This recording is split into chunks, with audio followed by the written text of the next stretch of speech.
5 राज्यों में मिली करारी शिकस्त के बाद कांग्रेस नेता कपिल सिब्बल ने कहा, मुझे सबकी कांग्रेस चाहिए, घर की कांग्रेस नहीं। जिसको लेकर मचा है बवाल तो मैं लेकर आया हूं इंडिया का सवाल। नमस्कार, मैं हूं मनीष अवस्थी, हाजिर हूं आपका अपना पसंदीदा डिबेट शो इंडिया का सवाल लेकर। 5 राज्यों में मिली करारी शिकस्त के बाद कांग्रेस पार्टी में उथल पुथल मची हुई है। बैठकों के दौर जारी हैं और एक बार फिर पार्टी नेतृत्व को लेकर सवाल खड़े हो रहे हैं। G23 के कई नेता चाहते हैं कि पार्टी की कमान अब गैर गांधी परिवार के पास होनी चाहिए, तो कई नेताओं का मानना है कि पार्टी कार्यकर्ताओं को अगर कोई एकजुट रख सकता है तो वो है केवल और केवल गांधी परिवार। ऐसे में सवाल उठ रहे हैं कि क्या अब देश की मुख्य विपक्षी पार्टी की कमान कोई और संभालेगा? क्या गांधी परिवार ही पार्टी के खत्म होते वजूद की वजह है? क्या पार्टी को बचाने के लिए राहुल गांधी फिर से सामने आएंगे और अध्यक्षता करेंगे, या फिर गांधी परिवार से अलग कोई और ही कांग्रेस की डूबती नैया का खेवैया बनेगा? इन सब मुद्दों पर चर्चा करेंगे, लेकिन उससे पहले आप कांग्रेस को लेकर मची उथल पुथल, पार्टी के बीच चल रहा संघर्ष को लेकर इंडिया का सवाल की ये रिपोर्ट।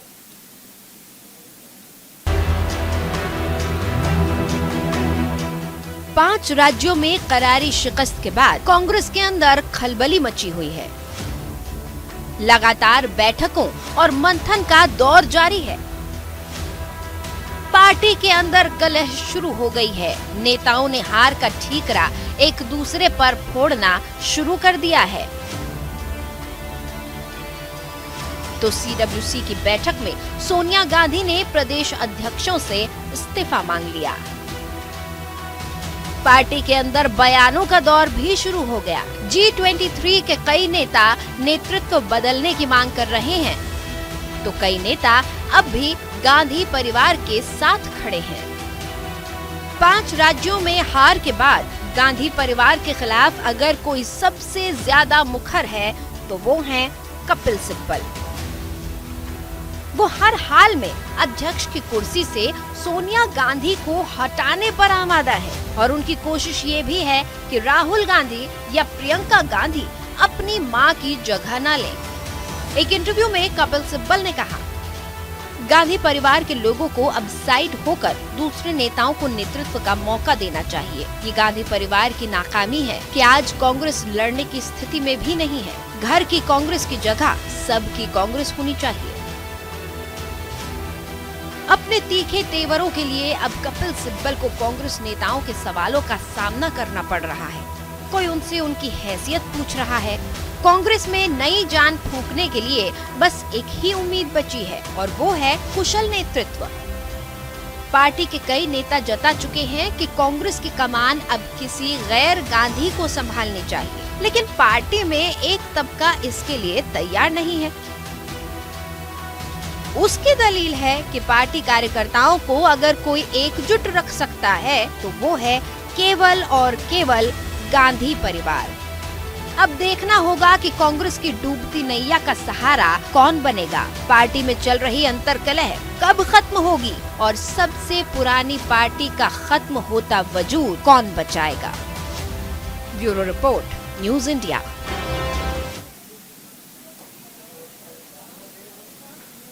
आत्मचिंतन का दौर, लगातार बैठकों के दौर चल रहे हैं कांग्रेस के भीतर भी, और इसके साथ साथ CWC की जब बैठक हुई तो उसमें यह भी कहा गया कि पूरे गांधी परिवार यानी कि सोनिया गांधी अस्थायी अध्यक्ष जो हैं, राहुल गांधी और प्रियंका गांधी, आप तीनों के चाहें तो इस्तीफे ले ले, लेकिन इस्तीफे मांगेगा कौन? यह इसी पर चर्चा और बहस करने के लिए हमारे साथ मेहमानों का एक बड़ा पैनल है। पैनल में हमारे साथ आपके टीवी स्क्रीन पर सुदेश वर्मा, जी हाँ सुदेश जी बीजेपी के प्रवक्ता हैं और आप पत्रकार भी रहे हैं। हमारे साथ पंकज शर्मा जी, नेता कांग्रेस और प्रवक्ता कांग्रेस। पंकज जी, आपका स्वागत है। हमारे साथ राजीव रंजन झा, वरिष्ठ पत्रकार विश्लेषक हमारे साथ हैं। हमारे साथ संजीव कौशिक, राजनीतिक विश्लेषक के रूप में हैं, और मेरे अपने सहयोगी नमित त्यागी कांग्रेस में चल रही बैठकों के दौर और उसके साथ मचे घमासान को लेकर ताजा हालात क्या हैं, इस पर ज्यादा जानकारी के लिए नमित हमारे साथ है। नमित, कांग्रेस से क्या खबर है? देखिए मनीष जी, जिस तरीके से 5 राज्यों में जब से कांग्रेस को करारी हार का सामना करना पड़ा, उसके बाद लगातार कांग्रेस दफ्तर के अंदर चिंतन बैठकों का दौर जारी है। परसों हमने देखा था सीडब्ल्यूसी की बैठक हुई थी, उसके बाद लगातार यूपी को लेकर भी बैठकें हुई हैं और आज दिन में जो है सोनिया गांधी ने पंजाब के 8 सांसदों को बुलाया और हार के लिए चिंतन एक बैठक की और वजह जानी गई कि आखिर पंजाब के अंदर जो सत्ताधारी पार्टी थी कांग्रेस, वो 18 सीटों पर कैसे सिमट कर रह गई, उसके पीछे वजह क्या रही। इन सबके बाद जो 8 सांसद थे पंजाब के अंदर कांग्रेस के, उनमें से सबने अपनी अपनी बातें रखी। जसवीर सिंह गिल, उन्होंने कहा कि जो अगर हम प्रभारी की बात कर रहे हैं हरीश चौधरी, उन पर पैसे लेकर टिकट देने का आरोप जो है वो भी जसवीर सिंह गिल ने लगाया। इसके अलावा गुरजीत सिंह औजला की बात करें, डॉक्टर अमर सिंह की बात करें, ये तमाम ऐसे सांसद थे। मनीष तिवारी की बात करें, मनीष तिवारी ने तो यहां तक कहा, जो मेरे सोर्सेज बता रहे हैं, कि सोनिया गांधी के जो आसपास के लीडर्स हैं उनकी वजह से भी पंजाब के अंदर कांग्रेस को हार का सामना करना पड़ा है। क्योंकि कल हमने देखा था कि जितने भी राज्यों के अंदर कांग्रेस को हार मिली है, वहां के सभी जो प्रदेश अध्यक्ष थे उनका इस्तीफा मांग लिया गया। आज सुबह हमने देखा नवजोत सिंह सिद्धू ने इस्तीफा दे दिया। तो कुल मिलाकर जो इस्तीफों का दौर था, उसके बाद नमित, मैं आपको रोकूंगा। मैं ये जानना चाहूंगा कि मनीष तिवारी ने जो कहा कि सोनिया गांधी के आसपास के नेता जो पार्टी का मुखिया होता है, संगठन का मुखिया होता है, उसके सब करीब होते हैं या कुछ चुनिंदा लोग करीब होते हैं, तो पार्टी का हर्ष या संगठन का ऐसे ही होता है। मैं ये जानना चाहूंगा कि आखिर वो कौन करीबी लोग हैं जो कि मनीष तिवारी कह रहे हैं। नमित, देखिए बिल्कुल जाहिर तौर पर मनीष तिवारी की जो मेरे पास जो 2 लाइनें आई हैं, मनीष तिवारी ने कहा है कि सोनिया गांधी से, उन्होंने खुद कहा है कि गांधी परिवार के सदस्यों की भूमिका भी ठीक नहीं रही है। तो जाहिर तौर पर उन्होंने जो गांधी परिवार से जुड़े हुए लोग हैं उनके ऊपर निशाना साधा, क्योंकि लगातार नवजोत सिंह सिद्धू के ऊपर भी कांग्रेस के जो 8 संसद के साथ बैठकें हुई हैं, उन्होंने नवजोत सिंह सिद्धू पर भी आरोप लगाया है कि जो उनकी भाषा शैली रही है रैलियों के दौरान, वो भी ठीक नहीं रही है, उसको भी एक हार का कारण माना गया है। इसके अलावा चरणजीत सिंह चन्नी की बात करें, जो कि पंजाब में अपनी दोनों सीटों पर चुनाव हार गए। सुनील जाखड़ की बात करें, जो कि नवजोत सिंह सिद्धू से पहले कांग्रेस के अध्यक्ष थे, उनके ऊपर भी पार्टी के जो रवैये थे उसको ठीक करने का आरोप भी लगा है। तो कुल मिलाकर ये जो आरोप लगे हैं, अब सवाल यहां पर मनीष जी ये है कि जिन अध्यक्षों से इस्तीफा मांगा गया है, इनकी जगह पार्टी वहां पर किसको नियुक्त करेगी। हालांकि पंजाब से जो सोर्सों के हवाले से खबर आ रही है कि जो 8 सांसद है पंजाब के अंदर, इन्हीं में से किसी एक चेहरे को आगे करके पंजाब का नया कांग्रेस का अध्यक्ष बनाया जा सकता है। जी नमित, आपकी इस तमाम जानकारी के लिए। और इस वक्त पंजाब ही नहीं, पूरे कांग्रेस में क्या चल रहा है, जो खलबली कपिल सिब्बल के बयान यानी कि उनके इंटरव्यू को लेकर हुई है और जो मची है, उसके बाद मल्लिकार्जुन खड़गे ले लें, अधीर रंजन चौधरी ले लें, अशोक गहलोत ले लें, जो ये लगातार एक के बाद एक कपिल सिब्बल पर अपने शब्दों के शाब्दिक बाण चला रहे हैं। मुझे ऐसा लगता है कि कपिल सिब्बल की एग्जिट अब तय दिखाई देती है। आइए चलते अपने मेहमानों की ओर। नमित, आपका बहुत बहुत धन्यवाद। हमारे साथ सुदेश वर्मा, पंकज शर्मा जी, राजीव रंजन झा और हमारे साथ संजीव कौशिक हैं। पंकज जी, सबसे पहले मैं आपके पास आना चाहूंगा, कांग्रेस से क्या भूल हुई जो 5 राज्यों में ये सजा कांग्रेस का मिली?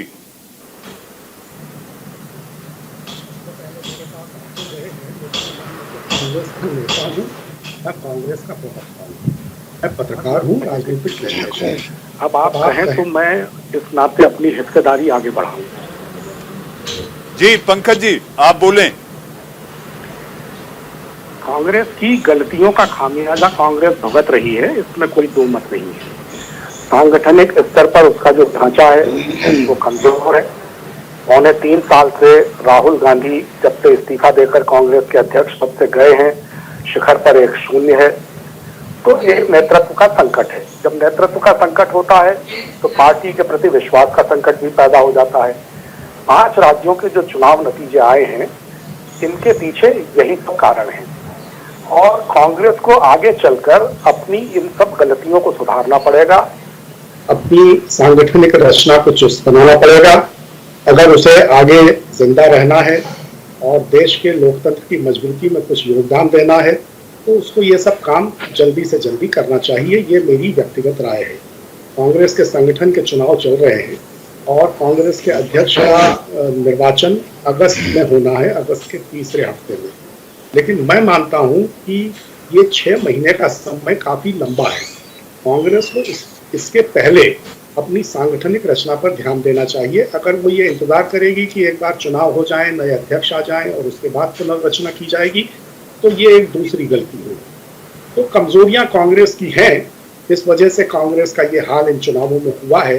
लेकिन उसके साथ साथ हमें इस बात पर भी ध्यान रखना चाहिए और ये नहीं भूलना चाहिए कि पिछले 7-8 वर्षों से देश की राजनीति में जिस तरह की प्रवृत्तियां हावी हुई हैं, सामाजिक बंटवारे का जो दौर चल रहा है और चुनाव जीतने की अपनी मंजिल हासिल करने के लिए भारतीय जनता पार्टी और उसका पितृ संगठन राष्ट्रीय स्वयंसेवक संघ जिस तरह के छल, कपट, प्रपंच, साम, दाम, दंड, भेद सबका इस्तेमाल करता है, उसके चलते आज ये दशा भी है कि जो सकारात्मक वैचारिक भूमिका वाले राजनीतिक दल हैं, उनका स्थान धीरे धीरे सिकुड़ता जा रहा है। इस पर पूरे देश को चिंता करने की जरूरत है।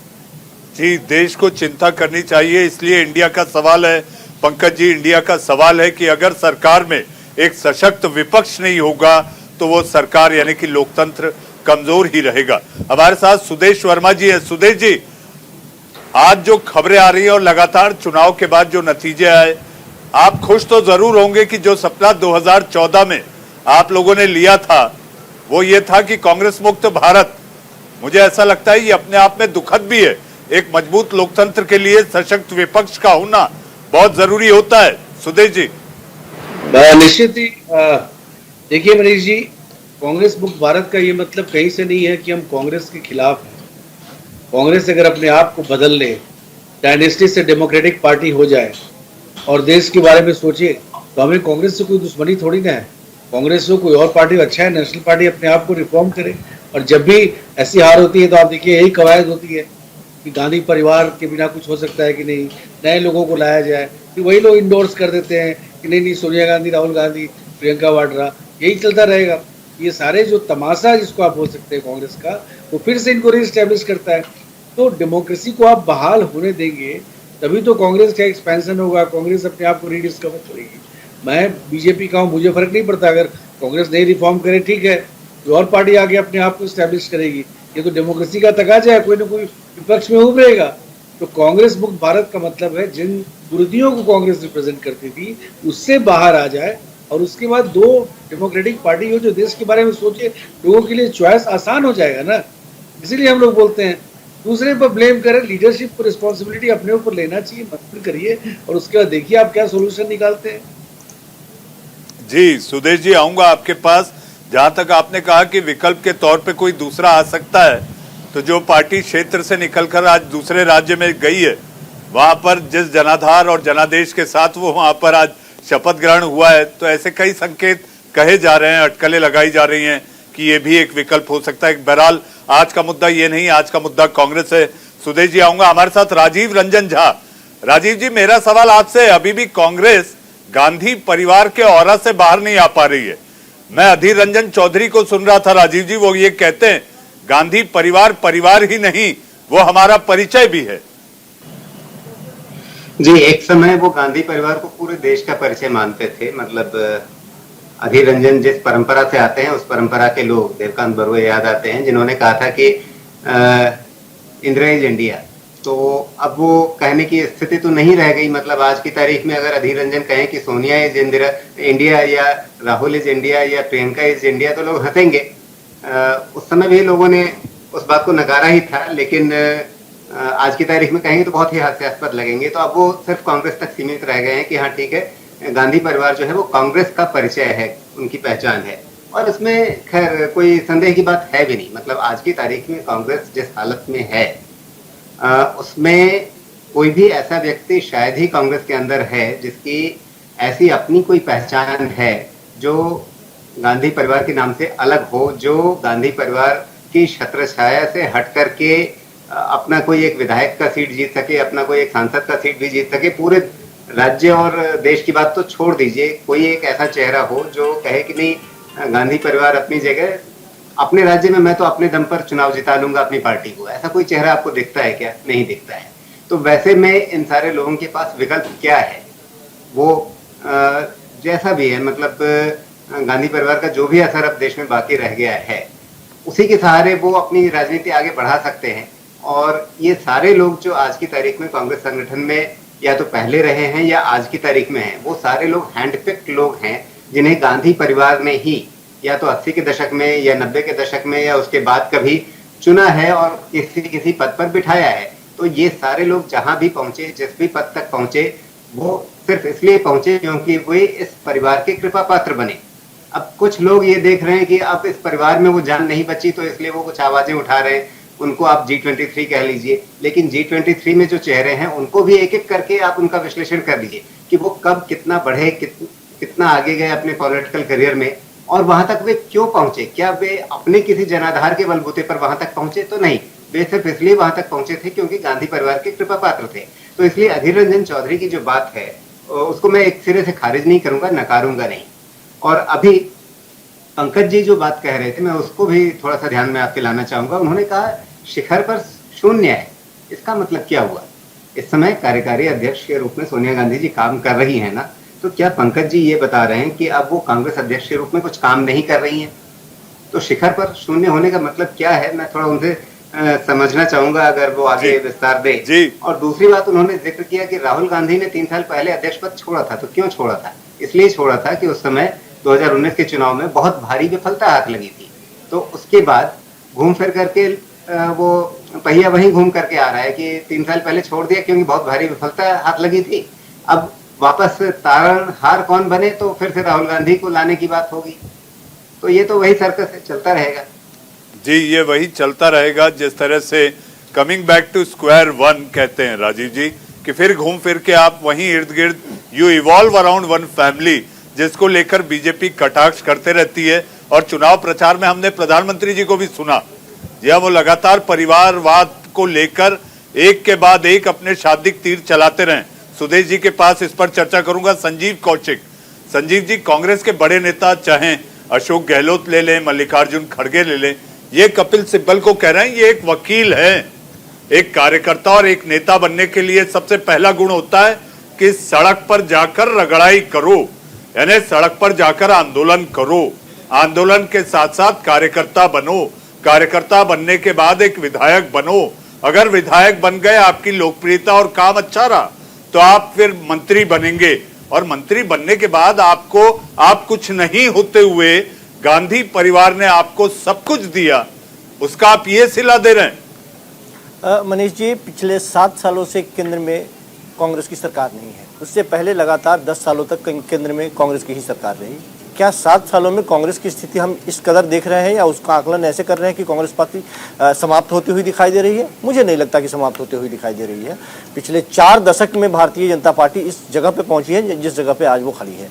मेरा मानना यह है कि जो लोग कांग्रेस पार्टी से इतर, हाँ निश्चित रूप से देश के लोगों में ये एक चिंता का विषय है कि जो कांग्रेस पार्टी बड़ी मजबूती के साथ कभी सत्ता में होती थी, आज यदि विपक्ष में भी हो तो कम से कम सम्मानजनक स्थिति में हो, उसकी सीटें उस तरह की हो, उसका वजन उस तरह से हो कि कम से कम वो दमखम के साथ खड़ी होती हुई दिखाई दे। परिस्थितियां जैसी बनी है वो खड़ी होती हुई दिखाई नहीं दे रही है। कई कारण है, विश्लेषण करने वाले लोग विश्लेषण कर रहे हैं, लेकिन मेरा मानना यह है कि कांग्रेस पार्टी में रहते हुए आप बंद कमरे में तो इस तरह की आवाजें उठाते हैं, तथाकथित जिन लोगों के बारे में हम चर्चा कर रहे हैं उसी की बात कर रहे हैं, लेकिन जब सामने आप जाते हैं तो फिर आपको साफ सूंघ जाता है, कुछ बोल नहीं पाते हैं आप। अरे साहब, जो बाहर बोलते हैं वो कम से कम सामने तो बोलिए, इतनी तो हिम्मत रखिए। और कुछ नहीं तो चलिए, कांग्रेस पार्टी ने पिछले 140-45 साल के इतिहास, 35-40 साल के इतिहास में हमने देखा कि 58-59 वाद के आसपास में टूटी है और फिर भी तन के खड़ी हो गई है। एक बार तोड़ के ही देखिए, इंदिरा गांधी ने कांग्रेस आई बना दिया। आप एक बार तोड़ के जो 24, 25, 22, 21 जिनके बारे में लगातार चर्चा हो रही है, अपने आप को कद्दावर मान रहे हैं, वही तोड़ के एक बार मजबूती के साथ कांग्रेस खड़ा करके दिखाते। वो कुछ कीजिए तो सही साहब। हमने देखा है उत्तर प्रदेश का चुनाव हो या पंजाब का चुनाव हो, अकेला कौन लड़ता हुआ दिखाई दिया आपको? जिन लोगों की बात हम कर रहे हैं, जिन लोगों को बहुत मजबूत और कद्दावर मान रहे हैं, क्या वो कभी फील्ड में लड़ते हुए दिखाई दिए? कौन लड़ता हुआ दिखाई दिया? पिछले 7 सालों से यदि हम केंद्र की बात कर लें तो सदन में विपक्ष की आवाज बनकर के किसने लड़ते हुए अपने चेहरे को लगातार रखा? सबों के बावजूद, फुटिंग होने के बावजूद लोग उसे नहीं चाह रहे थे। जो सुनने वाले, एक बड़ा सा तंत्र खड़ा हुआ है पिछले 7 सालों में, जो विपक्ष के नाम पर बिल्कुल इग्नोर करने के लिए तैयार बैठा है। वो सुनने नहीं देना, बोलने नहीं देना चाहता, बात का बतंगड़ बनाता है, लेकिन उसके बावजूद राहुल गांधी अकेले लड़ते हुए दिखाई दिए। लगातार हर एक मुद्दे पर, चाहे वो राफेल का मुद्दा हो, चाहे वो नोटबंदी का मुद्दा हो, चाहे वो बंदी का मुद्दा हो, चाहे लॉकडाउन का मुद्दा हो, हर एक मुद्दे पर वो जनता की बातों के साथ खड़े होते हुए दिखाई दिए, लेकिन सफलताएं नहीं मिल पा रही है। एक अलग तरह की राजनीति हो रही है। संजीव जी, जहां तक आप राहुल गांधी के खड़े होने की बात कर रहे हैं, विपक्ष हमेशा ये कहता रहा राहुल गांधी खड़े तो हो रहे हैं, लेकिन उनका जो तार्किक अंदाज है वो तार्किक अंदाज हमेशा बेतुका पाया गया। मनीष जी, फिल्मों में आप देखते हैं कि जब हीरो को खड़ा किया जाता है तो उसके अगल बगल इर्द गिर्द जितने लोगों को खड़ा किया जाता है वो सारे बदसूरत कमजोर लोगों को खड़ा किया जाता है ताकि ये नायक बने। जिस तरह की छवि बनाई गई मीडिया के द्वारा राहुल गांधी की, एक नायक गढ़ने के लिए एक छवि को धूमिल करने का प्रयास किया गया। लोग ये समझते हैं, वक्त लगेगा, धीरे धीरे धुंध छटता हुआ दिखाई दे रहा है कि कौन सरोकारी मुद्दों की बात कर रहा है, कौन शिक्षा की बात कर रहा है, कौन स्वास्थ्य की बात कर रहा है और कौन ध्रुवीकरण के आधार पर वोटों को बटोर रहा है, ये भी लोग देख रहे हैं। भली भांति उत्तर प्रदेश की जनता, ठीक है, उत्तर प्रदेश की जनता ने बहुमत दिया है, निश्चित तौर पे उसका सम्मान होना चाहिए, लेकिन यह भी जी, जो एक राज्य पंजाब जैसा राज्य, 111 दिन के मुख्यमंत्री चन्नी, वो वहां पर आप एक राज्य नहीं बचा पाए। गोवा में आप 2017 में ज्यादा सीटें लेकर भी सरकार नहीं बना पाए। आप कह रहे हैं कि कांग्रेस में राहुल अगर आ जाएंगे तो चीजें ठीक हो जाएंगी। मैंने ये नहीं कहा, मैं ये कह रहा हूं कि जो राहुल गांधी को बिल्कुल हाशिए पे धकेलने की बात कर रहे हैं, राहुल गांधी के किसी भी पक्ष को देखने का प्रयास नहीं कर रहे हैं। मैं केवल ये दिखाने का प्रयास कर रहा हूं। सुदेश जी कुछ कह रहे हैं। संजीव जी, जब आप कह रहे हैं ना तो उनकी उंगली उठी। मुझे ऐसा लगता है आज सबसे ज्यादा मजा अगर कोई ले रहा है तो वो सुदेश जी हैं, और आपके चेहरे की खिलखिलाती हंसी ये बताती है सुदेश जी। मनीष जी, संजीव कौशिक जो है उनकी सिंपैथी मैं समझ सकता हूं और इसी कारण से उन्हें राहुल गांधी बहुत बड़ा राजनीतिक लड़ाका दिख रहे हैं। वो चाह रहे हैं कि राहुल गांधी ऐसा बने, तो ऐसा बनेंगे तो शायद कांग्रेस को फायदा होता। या आप जो मुद्दे उठाते हैं, वो लगता है कि आप अलग थलग मुद्दे उठाते हैं, उसके अलग थलग पड़ जाते हैं, क्योंकि उन मुद्दों को या तो आप जानते नहीं है या तो आप ये नहीं समझ पा रहे जनता उस मुद्दे के साथ किस तरह से रिएक्ट कर रही है। जो भी मुद्दे उठाते हैं, और ये तो एक जग विदित है कि Rahul Gandhi part time politician है। अगर पॉलिटिक्स को सीरियसली ले और जैसा कि बाकी लोग ही बता रहे हैं अपने ऑर्गेनाइजेशन को मजबूत करें, तो कांग्रेस से किसी को क्या परहेज होगा। अपनी आइडियोलॉजी को एक नेशन फर्स्ट आइडियोलॉजी के रूप में लाइए ना। हो गया बहुत की स्वतंत्रता संग्राम में कांग्रेस ही पार्टी थी तो कांग्रेस ही लीड करती ना भाई। उस समय कहाँ थे राहुल गांधी वगैरह। आपको रीडिस्कवर करना पड़ेगा।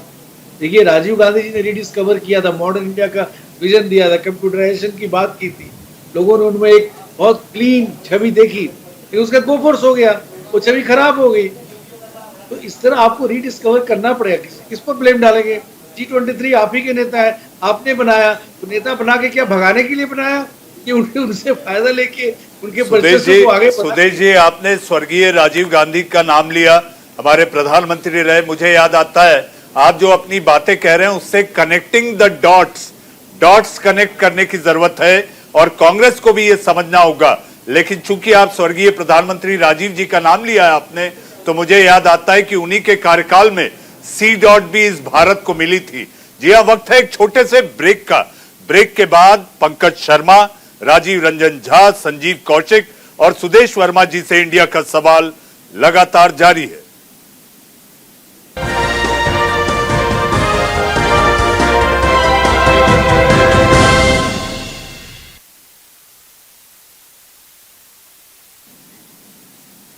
इंडिया का सवाल में ब्रेक के बाद आप सबका फिर एक बार स्वागत है। और इससे पहले कि हम अपने मेहमानों की ओर चलें, इस वक्त हम आपको सुनाते हैं छत्तीसगढ़ के मुख्यमंत्री भूपेश बघेल ने, जी हां, मल्लिकार्जुन खड़गे, उसके बाद अधीर रंजन चौधरी, अशोक गहलोत के बाद अब भूपेश बघेल कपिल सिब्बल के बयान पर क्या कुछ कह रहे हैं। पहले ये सुनते हैं और फिर चलते हैं अपने मेहमानों के पास। और सोनिया जी के ऊपर पूरा विश्वास व्यक्त किए हैं। हम सब सोनिया जी, राहुल जी, प्रियंका जी के साथ हैं। जो लोग इस प्रकार के बयान दे रहे हैं वो कांग्रेस को कमजोर करने के लिए कर रहे हैं। तो बेहद दुर्भाग्यजनक बात है कि चुनाव के समय बिल्कुल मौन, एक बयान उनका नहीं आता, और चुनाव जैसे समाप्त होता है तो तुरंत वो बयानबाजी शुरू कर देते हैं, जिसकी मैं निंदा करता हूँ। जी हाँ, गांधी परिवार के सिपाही एक के बाद एक कपिल सिब्बल पर अपने शाब्दिक तीर चलाते हुए। जी हां, आप सुन रहे थे भूपेश बघेल, छत्तीसगढ़ के मुख्यमंत्री। आइए चलते हैं अपने मेहमानों की ओर। हमारे पैनल में कांग्रेस को अगर कोई बेहतर तरीके से समझ सकता है या समझता है या समझने का दावा करता है तो इस पैनल पर पंकज शर्मा एक पत्रकार, मैं अब कांग्रेस नेता नहीं कह रहा हूं। पंकज जी सही कह रहा हूं?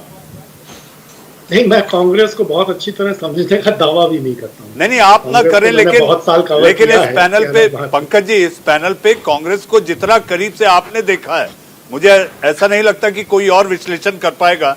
आप लगातार एक के बाद एक आप सारे नेताओं के बयान जो आ रहे हैं आप भी देख रहे होंगे सोशल मीडिया पर, टीवी पर।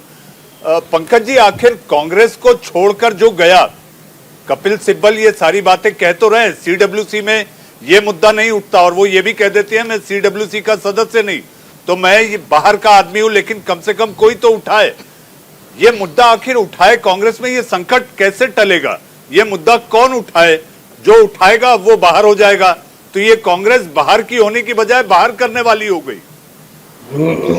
नहीं, अभी तक तो देखिए 23 लोगों ने जो चिट्ठी भेजी उसके बाद तो कोई बाहर उसमें से किया नहीं गया। बाहर हो जाएगा ऐसा नहीं है। मैं अभी भी मानता हूँ, पत्रकार के तौर पर मैंने जितने साल कांग्रेस को कवर किया है उस नाते मैं कहना चाहता हूँ कि कांग्रेस में फिर भी लोग नहीं मानते हैं इस बात को, लेकिन कांग्रेस में आंतरिक लोकतंत्र जबरदस्त है। किसी और पार्टी में अगर इस तरह से 23 लोग खुल करके चिट्ठी लिखते थे, सामने आकर बोलते और जिस तरह कपिल सिब्बल जी ने कहा है इस तरह कहते, तो पता नहीं क्या होता। किस तरह से दूसरे किसी भी राजनीतिक दल का कैडर किस तरह से रिएक्ट करता कहा नहीं जा सकता है। इस तरह से दूसरी पार्टी की लीडरशिप इंस्टिगेट करती है अपने कैडर को, आप समझ सकते हैं। तो इसलिए इसमें लेकिन ये बात ज़रूर है कि कांग्रेस चूंकि एक संक्रमण काल से गुजर रही है और उसको अपने पूरे, मैंने जैसे कहा, पुनर्रचना पर ध्यान देना होगा। और राजीव रंजन जी जैसे कह रहे थे कि मैं क्यों ये मानता हूँ कि शिखर पर शून्य है, मेरा कहने का मतलब ये है कि एक स्थायी व्यवस्था में और एक अंतरिम व्यवस्था में बहुत फर्क होता है। जब अंतरिम व्यवस्था होती है तो किसी भी राजनीतिक दल के बहुत से नेता अपनी अपनी तरह से अपनी अपनी मर्जी से काम करने लगते हैं, वो एक दिक्कत है। और मैं तो ये भी एक कदम आगे जाकर कहना चाहता हूँ कि राहुल गांधी जी को और प्रियंका गांधी जी को, जो अपने निकट के सहयोगी हैं, साथ काम करने वाले लोग हैं, उनको चुनने में भी थोड़ी सी सतर्कता और सावधानी बरतनी चाहिए। उस स्तर पर भी बहुत सी इस तरह की कमजोरियां और खामियां सामने इन वर्षों में आई हैं कि जिसका खामियाजा नेतृत्व को झेलना पड़ा है। तो मुझे पूरी उम्मीद है कि कांग्रेस चूंकि एक बड़ी पार्टी है, पुरानी पार्टी है, उसकी अपनी जड़ें हैं, परंपराएं हैं, परिपक्वता है, तो आने वाले दिनों में वो निश्चित ही अपने सामने की जो चुनौतियां हैं उनसे निपट लेगी और इस संकट से बाहर आएगी। चुनाव नतीजे अपनी जगह हैं, लेकिन उसका मतलब ये नहीं है कि कांग्रेस का देश में कोई स्थान ही नहीं रह गया है। आज भी 700 से ज़्यादा उसके विधायक पूरे देश की विधानसभाओं में हैं, महानगर पालिकाओं में, नगर पालिकाओं में, जिला पंचायतों में, सहकारी समितियों में, मंडियों में, पूरा एक व्यापक तंत्र है। जरूर इन चुनावों में उसको सीटें उस तरह नहीं मिली, लेकिन भारतीय जनता पार्टी की जीत को भी जिस तरह बढ़ा चढ़ा के बताया जा रहा है, उसको भी आप समझते हैं भारतीय जनता पार्टी जीती जरूर है, लेकिन इस तरह नहीं जीती है कि इसको एक आंधी मान लिया जाए। दरअसल भारतीय जनता पार्टी की लोकप्रियता के ग्राफ में 5 राज्यों में कमी आई है। उत्तर प्रदेश में उसकी सीटें कम हुई हैं, उत्तर प्रदेश में उसका वोट प्रतिशत कम हुआ है। उत्तर प्रदेश में पिछले चुनाव में वो जितनी सीटें जीती थी उनमें से 84 सीटें इस बार वो हार गई है। कुछ नई सीटें उसको अतिरिक्त मिली हैं, अलग बात है। तो भारतीय जनता पार्टी को भी अपनी इस जीत को इतना बढ़ा चढ़ाकर और इस तरह के स्तर पर ले जाकर दिखाने की ज़रूरत नहीं है। ये राजनीति के लिए ये इस तरह के संकेत बहुत खतरनाक है कि आप अपनी छोटी छोटी जीत को इस तरह एक बड़े हव्वे में तब्दील करना चाहिए। पंकज जी, बड़े राज्य की छोटी जीत तो यूपी में नहीं कही जा सकती। यूपी 403 सीटें, बड़े राज्य की छोटी जीत। बीजेपी, मुझे ऐसा लगता है सुदेश जी तिलमिला जाएंगे। सुदेश जी, मैं आऊंगा आपके पास। राजीव जी, राजीव रंजन झा, मेरा सवाल आपसे कर दूं क्या जी? रिकॉर्ड स्ट्रेट कर दूं? जी आप बोलिए, चलिए आप ही बोल लीजिए। राजीव जी के पास मैं बाद में जाता हूँ। ये है कि आप ये बताइए कि आप इसको जिस तरह से देखना चाहते हैं, इलेक्शन रिजल्ट को आप देख सकते हैं। अगर आपको इसमें कोई प्रॉब्लम नहीं है कि आपके समर्थक छोड़कर समाजवादी पार्टी को वोट देते रहे हैं और आप इसमें खुश हैं कि बीजेपी की सीट कुछ कम आए, तो भाई ये तो एनालिसिस तो मुझे समझ में नहीं आता है। देखिए, बीजेपी एक ऑर्गेनाइज पार्टी है और बीजेपी परफॉर्मेंस पर आ रही है। कुछ सीटें कम हो सकती है, कुछ ज़्यादा हो सकती हैं। आपको पता है इस बार डिवीजन ऑफ वोट्स नहीं हुआ, जो कि पिछले बार हुआ था, वोट्स हमें ज़्यादा मिले हैं। बीजेपी से कोई कंपैरिजन का मतलब ही नहीं। हम बता रहे हैं कांग्रेस को कोई नहीं कर रहा है, कांग्रेस खत्म हो जाएगी, ऐसा कोई बेवकूफ पॉलिटिकल एनालिस्ट नहीं होगा जो बोलेगा। लेकिन क्या इस कांग्रेस को भारत की युवा जनता एक्सेप्ट करेगी, जो डायनेस्टी में बिलीव करती है, जो मुद्दे को उठाती है जानते ही बिना जाने हुए कि राष्ट्र हित का मुद्दा है कि नहीं, बिना परखे हुए, और आप दो स्टेटमेंट देते हैं, दोनों स्टेटमेंट डिफरेंस उसी स्कैम के बारे में। कोर्ट आपको बोलता है, उसके बाद भी आप नहीं मानते, बोले नहीं ये तो वही हो गया, कोर्ट कुछ नहीं बोले, जो हम बोले राहुल गांधी ने जो बोल दिया वही सही है। अरे भाई, देश के लोग जो हैं पढ़े लिखे हैं, वो जमाना चला गया जब पढ़े लिखे लोग कम थे और लोग अपने वोट को एक्सरसाइज करते हैं, तो बीजेपी के बोलने पर वोट नहीं देते, वो परखते हैं लोगों को तब देते हैं। और पंकज जी बहुत सीनियर जर्नलिस्ट है, इनके एनालिसिस में मुझे लगता है थोड़ी और ऑब्जेक्टिविटी की आवश्यकता है।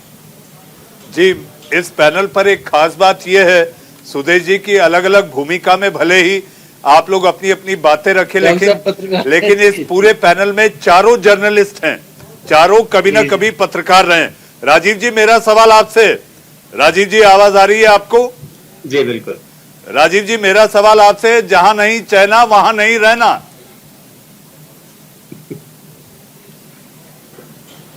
जी, लेकिन सवाल क्या है? कपिल सिब्बल के लिए अगर आप बेचैन हैं तो आपको रहने की जरूरत क्या है? बिल्कुल सही बात है।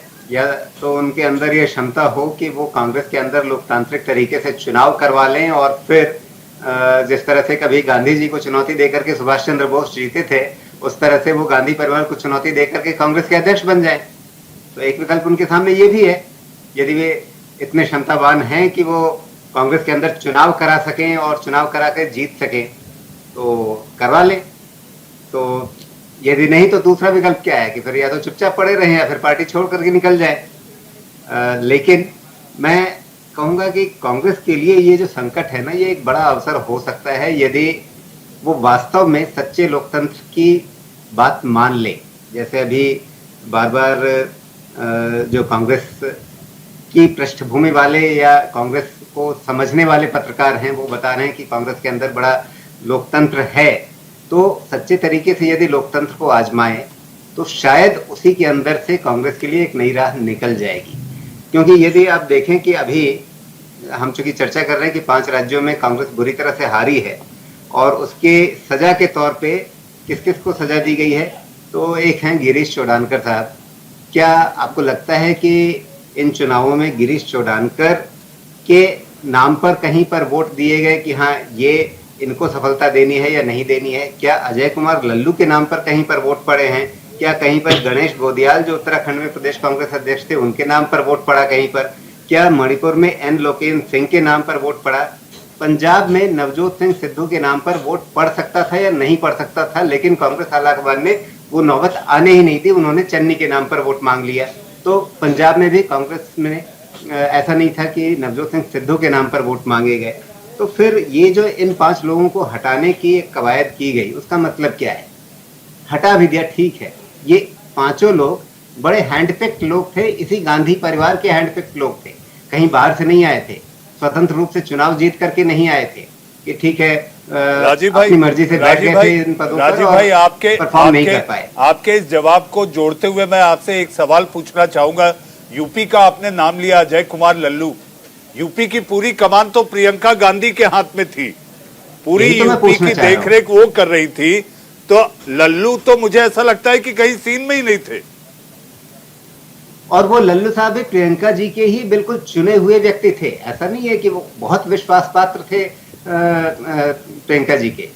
तो उनके ऊपर जो गाज गिराई गई, इसका मतलब ये है वो सिर्फ इसलिए गिराई गई कि उसका ठीकरा जो प्रियंका गांधी वाड्रा के ऊपर आ रहा है, उसके बदले अजय लल्लू जी जो हैं वो इस प्रहार को संभालें। और ऐसा नहीं है कि लल्लू जी उसके बाद बड़े दुखी होकर के कहीं कोप भवन में चले जाएंगे। उन्हें पता है कि हम अध्यक्ष पद पर थे तो इसलिए थे क्योंकि प्रियंका जी की मेहरबानी थी, अब उनको बचाना है इसलिए हम अपनी कुर्बानी देंगे। तो इस भाव से वो बहुत शांत तरीके से अनुशासित तरीके से रहेंगे। क्यों? क्योंकि उनकी हैसियत यही है कि वे प्रियंका जी के विश्वास पात्र हैं, इसके अलावा उनकी कोई अलग हैसियत नहीं है। तो फिर वो कैसे विद्रोह करेंगे? जी आप जिनसे भी अपेक्षा कर रहे हैं कि वो विद्रोह कर लें कांग्रेस में, वो कैसे करेंगे? कपिल सिब्बल के बारे में अधीर रंजन चौधरी हो या भूपेश बघेल हो, जो कह रहे हैं 100% सच कह रहे हैं। लेकिन फिर मेरा अगला सवाल ये है कि उस समय क्या काबिलियत देख करके आपने कपिल सिब्बल को इतने बड़े बड़े पद और ओहदे दिए थे? जी सही बात। जी आप बिल्कुल सही कह रहे हैं। ये सारे नेता कह रहे हैं कि वो तो एक वकील मात्र हैं। उन्होंने क्या कभी सड़क पर लाठी डंडे खाए? सही कह रहे हैं, 100% सही कह रहे हैं। उन्होंने कोई रगड़ाई की है एक नेता बनने के लिए जो कार्यकर्ता के रूप में? विधायक नहीं बन सकते अपने दम पे, ये बिल्कुल सही कह रहे हैं। और ऐसे व्यक्ति को 10 साल तक आपने कैबिनेट मंत्री बनाकर क्यों रखा? एचआरडी जैसा पोर्टफोलियो दिया गया, एचआरडी जैसा पोर्टफोलियो आपके हाथ में था, आपको वो सारी चीजें मिली। मुझे ऐसा लगता है कि वो नेता कांग्रेस के बार बार मनीष जी, मैं यही बार बार कह रहा हूं कि 80 के दशक से, जब से इंदिरा गांधी ने कांग्रेस की कमान संभाली, उसके बाद से सिर्फ और सिर्फ गांधी परिवार के चुने हुए विश्वास पात्र, जिनका अपना कोई जनाधार ना हो, जो कभी गांधी परिवार को चुनौती न दे सके जमीन पर जाकर के, वैसे लोगों को चुन चुन करके रखा गया। तो आज की तारीख में यदि कांग्रेस संगठन के पास कोई जनाधार वाला नेता नहीं बचा है, तो इसमें गलती किसकी है? जी गलती किसकी है संजीव कौशिक जी, गलती किसकी? मनीष जी देखिए, यह हमें कहने में कोई गुरेज नहीं है कि हिंदुस्तान में अभी वर्तमान में 2 विचारधारा चल रही है। एक ऐसी विचारधारा जो राष्ट्रवाद के नाम पे वोट मांगती है, जो धर्म के नाम पे वोट मांगती है, जो नमक के नाम पे वोट मांगती है, जो कैराना को भूलने नहीं देती है और साथ साथ 80% 20% करती है। और एक ऐसी विचारधारा है जो इस विचारधारा से बिल्कुल इतर है, अलग है, वो कांग्रेस पार्टी है। अब कांग्रेस पार्टी में रहने वाले लोग यदि वो उस तरह की विचारधारा को यदि मानने लगे, बहुत सारे लोगों ने देखा पिछले 7 सालों में, जिन लोगों को वो विचारधारा पसंद आई वो लोग यहाँ से निकल के वहाँ चले गए। लेकिन जो नहीं जा सकते उनके लिए क्या प्लेटफॉर्म है, कहाँ जाएंगे? वो कांग्रेस में ही रहेंगे। कांग्रेस में रहते हुए वो अपनी आवाज़ उठाएंगे। और मैंने कहा कांग्रेस पार्टी एक लोकतांत्रिक पार्टी है। कई बार जिस तरह से आवाज़ें उठाई जाती हैं, किसी और पार्टी में उस तरह की आवाज़ें उठाई जाए तो पता चलता है कि क्या होता है, किस तरह की व्यवस्थाएं वहाँ बनी हुई हैं। लेकिन मैं कांग्रेस पार्टी की यदि बात करूँ तो वक्त मिलता है। और फिर मैं दोबारा दोहरा दूं कि इस बार के इलेक्शन में भी यदि जीत मिली है भारतीय जनता पार्टी को और कांग्रेस पार्टी को हाशिए में धकेला गया है, तो उसके पीछे कई कारण रहे हैं। जिन मुद्दों को मुद्दा बनाकर, जिन बातों को मुद्दा बनाकर कांग्रेस पार्टी वोट नहीं मांग सकती, उन सारे बातों को मुद्दा बनाकर भारतीय जनता पार्टी ने वोट मांगा है। और लोगों को जिस तरह से बरगला करके, वही लोग हैं, उनको पता है, धीरे धीरे वो ये बात समझ रहे हैं कि हम किस वजह से, कौन सी धार्मिक चश्मे के आधार पे हमसे वोट मांग ली गई और किस तरह से हम ट्रैप में फंस गए। वो लोग जब फंसते हैं तो ये बात समझ में आती है। लेकिन इलेक्शन जब लड़ी जाती है, जब चुनाव मौसम बनता है, उस वक्त वो सारे सरकारी मुद्दे गौण हो जाते हैं। एक नए तरह की बात चलने लगती है, हवा बहने लगती है। और भारतीय जनता पार्टी बहुत माहिर है। मैं बार बार ये बात कहता हूं कि कांग्रेस पार्टी को यदि भारतीय जनता पार्टी से लड़नी है, उसको यदि लड़ाई में शिकस्त देनी है, तो फिर रणनीति में बदलाव करनी होगी आपको। हमने देखा है कि कांग्रेस भारतीय जनता पार्टी ने अपने किस उस आधार स्तंभ को, जिन लोगों के बारे में कहा जाता था कि भारतीय जनता पार्टी को पालने पोसने और पैदा करने वाले लोग थे, कैसे हाशिए पे उनको डाल दिया गया। नई तरह की रणनीति बनाई गई। आप कल्पना कीजिए कि यदि आडवाणी जी होते तो क्या भारतीय जनता पार्टी यहाँ पे होती? कतई नहीं होती। वाजपेयी जी होते तो यहाँ होती? कतई नहीं होती। इन सारे लोगों के पर को कतर दिया गया, एक नई तरह की राजनीति की गई। और उस राजनीति को यदि आपको टक्कर देना है तो कांग्रेस पार्टी को भी बदलाव लाना होगा अपने आप में। और कांग्रेस पार्टी को ये बात समझ लेनी होगी कि जिस तरह की राजनीति भारतीय जनता पार्टी जिन जिन मुद्दों पर, और एक चीज और समझनी होगी कि आज के वक्त में यदि आप बहुसंख्यक वर्ग को बिल्कुल इग्नोर करके चलते हैं, हिंदुस्तान में एक ऐसी जो लोगों के जड़ में, दिमाग में जो बात भर दी गई है, आप अलग ही रहेंगे, अलग थलग ही रहेंगे। आपको इस बात का भी ख्याल रखना पड़ेगा, उनके भावनाओं का भी ख्याल रखना पड़ेगा। जी ने आज एक और बात कही कि सोशल मीडिया के चलते जिस तरह से समाज में एक परसेप्शन क्रिएट करने की, एक नैरेटिव बिल्ड करने की कोशिश की गई, ये अपने आप में दुर्भाग्य। जी बिल्कुल, इसीलिए मैंने कहा कि ये भारतीय जनता पार्टी को यदि अभी बैठे हैं सुदेश वर्मा जी यहाँ पे बैठे हैं, वो बताएंगे। मैं जवाब देना चाहूंगा। जी बोलिए। जी सुदेश जी आप आइए। देखिए, इस तरह की बात करना सही नहीं है। अगर आप राहुल गांधी जी के एडवाइजर हैं संजीव जी, तो राहुल गांधी जी का भगवान भी भला नहीं कर सकता है। जब भी कहराना होगा तो ये मुद्दा बनेगा। और हमारे जो मुद्दे हैं, जो आप अपने उन नेताओं को इंसल्ट कर रहे हैं। सुदेश जी आप मनोनीत मत करिए संजीव जी को, राहुल गांधी के एडवाइजर के रूप में आप मनोनीत मत करिए, आप इसका खंडन करिए। संजीव जी आपको खंडन करना चाहिए, वो आपको राहुल गांधी के एडवाइजर बोल रहे हैं और आप शांत बैठे हैं। संजीव भारतीय जनता पार्टी की सबसे बड़ी कमी यही है कि भारतीय जनता पार्टी के विरोध में जो भी बोले उसे वामपंथी बोल देंगे, कांग्रेसी बोल देंगे, सफाई बोल देंगे, वो राजद के लोग बोल देंगे, सब कुछ बोल सकते हैं। ये अपने विरोध में कुछ सुनना नहीं चाहते हैं। अरे हमारी बातों को काट दीजिए साहब, आपने नमक के बदले वोट मांगा या नहीं मांगा? देश के प्रधानमंत्री ने नमक को याद दिलाया नहीं दिलाया? क्या चाहता है, इस पर क्या बोलते हैं आप? आपका कोई नैरेटिव ही नहीं है। वर्मा जी, देश के प्रधानमंत्री ने नमक की बात किया नहीं की। आप यदि कोरोना का टीका देते हैं तो दम्भ भरते हैं कि हमने मुफ्त में दे दिया। इससे पहले की सरकारों ने मुफ्त में दिया या पैसे लिए थे उसके लिए? बताइए आप, कभी किसी पूर्ववर्ती सरकारों ने कहा हमने मुफ्त में दे दिया, इसके बदले में आप हमें वोट दीजिए? आप किन किन चीजों के बदले में आपने वोट मांगा? जरा एक बार फहरिस्त हैं। आपकी फिरका परस्ती बहुत बड़ा मुद्दा है इस देश का। कश्मीर में क्या हुआ बहुत बड़ा मुद्दा है। अरे तो आप सुधारिए, क्या जस्टिस के लिए खड़े हैं? ये बताइए, देश का नैरेटिव है ये। नहीं देखे तो जाइए आप हॉल में जाके देखिए किस तरह है। आपने बता दीजिए देश की जनता को, यहीं बैठे बैठे देश की जनता को बताइए कि 7 सालों में आपने उन कश्मीरी पंडितों के लिए क्या किया है, कितनों को बचा दिया? बताइए आप यहीं पे, मैं आपको चैलेंज करता हूँ, बताइए आपने क्या क्या किया? 370 हटा दिया, कितने लोगों को बचा दिया? बताइए आप फिल्मों के आधार पर राजनीति करना चाहते हैं, समाज को बांट कर राजनीति करना चाहते हैं, सत्ता के लिए समाज के टुकड़े करना चाहते हैं आप? ये बात कह रहे हैं आप यहाँ बैठकर? समाज आपको रिजेक्ट कर चुका है। साहब, देश के प्रधानमंत्री को इतनी फुर्सत है कि वो फिल्म देखते हैं, उस पर प्रतिक्रिया करते हैं। अरे कानून बनाइए, कुछ गलतियां रह गई है उसको सजा दीजिए, पनिशमेंट दीजिए, इसके बारे में लोगों को बताइए। वोट मत मांगिए, फिल्म दिखा करके वोट मत मांगिए, भावनाओं का दोहन मत कीजिए। देश की जनता समझ रही है कि आप क्या कर रहे हैं। बांटिए मत देश को, हिंदुस्तान को बांटने का प्रयास मत कीजिए। बहुत खूबसूरत हमारा हिंदुस्तान है, यहाँ हिंदू मुस्लिम सिख ईसाई सब रहते हैं। बांटिए मत, फिल्म दिखा करके लोगों के घरों में जो विष पैदा कर रहे हैं वो मत कीजिए। आपको उसके खिलाफ तो बोलो अगर हिम्मत है तो। किसके खिलाफ बोले? हिंदू मुसलमान का किसके खिलाफ बोले? लगातार बोल ही तो रहे हैं कि आप साजिश कर रहे हैं देश को बांटने के लिए, घरों के बीच में दीवार पैदा कर दिया। ईद में अब सेवैयां नहीं आती, दीपावली में अब्दुल के घर में मिठाइयां नहीं जाती। आप लोगों ने ऐसा बना दिया है हिंदुस्तान को। एक बार सोशल मीडिया उठा के देखिए, उसके बाद पता चलेगा कि कौन सा भारत बना दिया आपने, कौन सा भारत बना दिया है आपने। लोगों के जेब से पैसे छीन करके बड़े बड़े महल बना दिया आपने। किन लोगों के लिए राजनीति करते हैं साहब? कहते हैं कि अंतिम मैदान पे जो लोग बैठे हैं उसके लिए राजनीति करते हैं। आप चंद लोगों के लिए राजनीति करने वाले लोग हैं, आप चंद लोगों के लिए राजनीति करने वाले लोग हैं और देश की जनता ये बात समझ रही है। ऐसे अपनी आइडियोलॉजी पर टिका जाता है।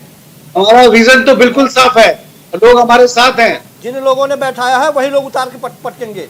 नहीं करेंगे भाई, दिखाई दे रहा है संजीव जी। हिंदुस्तान को संजीव जी 2027 तक के लिए इन 5 राज्यों में चुनी हुई सरकारों ने ये तो तय कर लिया कि 27 तक इन्हें कोई बेदखल नहीं कर सकता।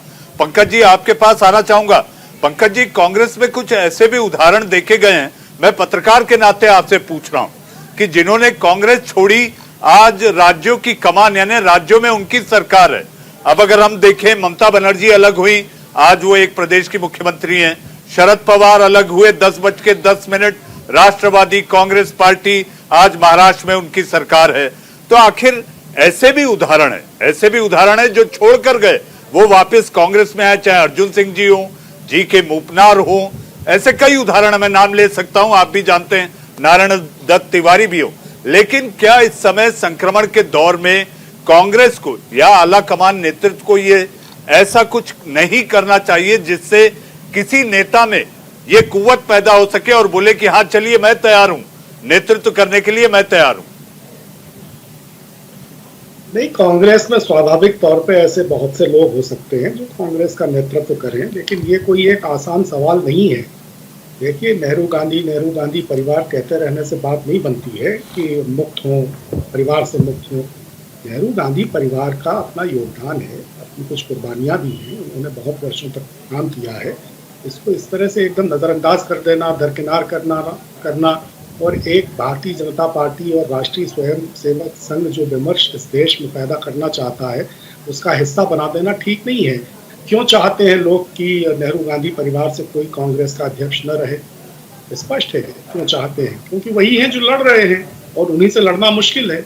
आप भी जानते हैं कि पिछले एक दशक में, और अभी संजीव कौशिक जी ने कई बुनियादी मुद्दे उठाए हैं, मैं भी ये कहना चाहता हूँ कि पिछले एक दशक में जिस तरह का पूर्वाग्रह, जिस तरह का दमन, जिस तरह का छल कपट, हिंसा, नफरत, जहर समाज में देखने को मिल रहा है, वो इसके पहले नहीं देखा गया। और अगर मतदाता को इन सब चीजों की कोई ज्यादा चिंता नहीं भी है, तो भी समूची राजनीतिक व्यवस्था को इन सब चीजों की चिंता करनी पड़ेगी, वरना देश की राजनीति और लोकतंत्र महाविनाश की तरफ जाएगा। आप देखिए कि इतनी हटेहाल अर्थव्यवस्था, महामारी का ऐसा कुप्रबंधन, किसान आंदोलन की ऐसी लपटें, आपने भी देखा भारतीय जनता पार्टी के उम्मीदवारों को लोग गांवों में नहीं घुसने दे।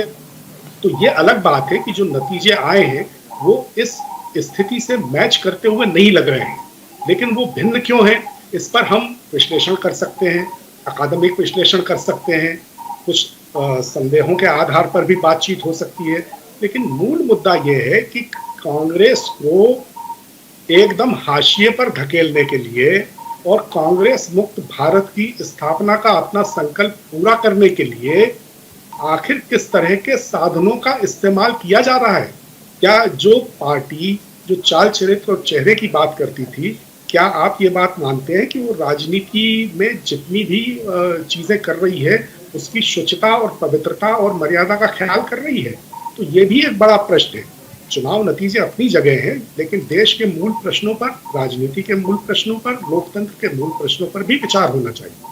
जी, विचार होना चाहिए। भाई राजीव रंजन झा, राजीव जी, मेरा सवाल आपसे, क्या अब ये वक्त आ गया है कि कांग्रेस को इस पर गंभीरता से सोचना होगा कि कमान किसी और के हाथ में दे दी जाए? देखिए, अभी पंकज जी की जो बातें हमने सुनी, जो संजीव जी की बातें हमने सुनी, उससे तो नहीं लगता है कि कांग्रेस के अंदर ऐसी कोई विचार मंथन की प्रक्रिया चल रही है कि गांधी परिवार से अलग किसी को कमान दिया जाए। और यदि ऐसी कोई व्यवस्था बनेगी भी तो उसमें सिर्फ नाम मात्र का कोई अध्यक्ष शायद बना दिया जाए, लेकिन वास्तव में कमान जो है वो पर्दे के पीछे से गांधी परिवार के हाथों में ही रहेगी। और यदि कभी ऐसा होगा, जब कोई ऐसा अध्यक्ष बन जाए जो गांधी परिवार के हाथों की कठपुतली न हो, तो उसके साथ जो गांधी परिवार का बर्ताव होगा वो वैसा ही होगा जैसा सीताराम केसरी के साथ और नरसिम्हा राव के साथ हुआ। तो इसलिए गांधी परिवार से अलग ना तो पंकज जी कांग्रेस की कल्पना कर सकते हैं, ना संजीव जी कल्पना कर सकते हैं, और मुझे लगता है सुदेश जी भी ऐसी कल्पना आज की तारीख में नहीं करना चाहेंगे। उन्हें बहुत अच्छा लगता है जब कांग्रेस का नेतृत्व गांधी परिवार के हाथ में रहे, क्योंकि इसके साथ मतलब वो 70 साल का नहीं बल्कि उससे पहले का भी, वो मोतीलाल नेहरू के जमाने से सॉफ्ट टारगेट किनाना शुरू कर राजीव जी, वो सॉफ्ट टारगेट है, कांग्रेस ये है, वो सॉफ्ट टारगेट है। गांधी परिवार रहेगा तो सुदेश जी पैनलों के साथ साथ अपनी रैलियों में भी अगर जब प्रचार का वक्त आएगा तो उनके पास एक सॉफ्ट टारगेट रहेगा हमेशा हिट करने के लिए। बिल्कुल हमेशा चाहेंगे, और ऐसा करते हुए भले ही गांधी परिवार के छत्रछाया में रहते हुए कांग्रेस जो है उत्तर प्रदेश जैसे राज्य में राजीव जी, मुझे बहस खत्म करनी है। Sudesh ji last comment. Sudesh ji last comment. Manish ji, मुझे लगता है कि राहुल गांधी जी महात्मा गांधी के सच्चे अनुयायी हैं। महात्मा गांधी ने कहा था कि कांग्रेस को डिसबैंड कर देना चाहिए, जिससे कि कोई भी कांग्रेस का जो लीगेसी है उस पर अपना प्रभुत्व न दिखाए, और राहुल गांधी इस चीज को रियलाइज कर चुके हैं, और हम शुभकामनाएं देते हैं इनको। रहेंगे तो सुदेश जी तो अच्छा है। सुदेश जी, गांधी जी ने क्या कहा था ये आपने कहा, मुझे 1925 में डॉक्टर हेडगेवार ने क्या कहा था ये भी याद है। अगर किसी बहस में मौका मिला तो इसका भी जिक्र करूंगा। इंडिया का सवाल में आज के लिए बस इतना ही। हमारे साथ सुदेश वर्मा, पंकज शर्मा, राजीव रंजन झा और संजीव कौशिक जी जुड़े। आज सबका बहुत बहुत धन्यवाद। लेकिन जाते जाते मैं इतना कहना चाहूंगा कि अब वक्त आ गया है गांधी परिवार को यह फैसला लेना होगा कि अगर कांग्रेस को बचाना है तो क्या ये जिम्मा किसी और के हाथ में सौंपना होगा, क्योंकि कांग्रेस का हाथ बचाना जरूरी है लोकतंत्र के लिए। इंडिया का सवाल में आज के लिए बस इतना ही। वक्त है एक ब्रेक का। ब्रेक के उस पार ताजा तरीन खबरों के पिटारे को लेकर आएंगे मेरे सहयोगी रमन ममगाई।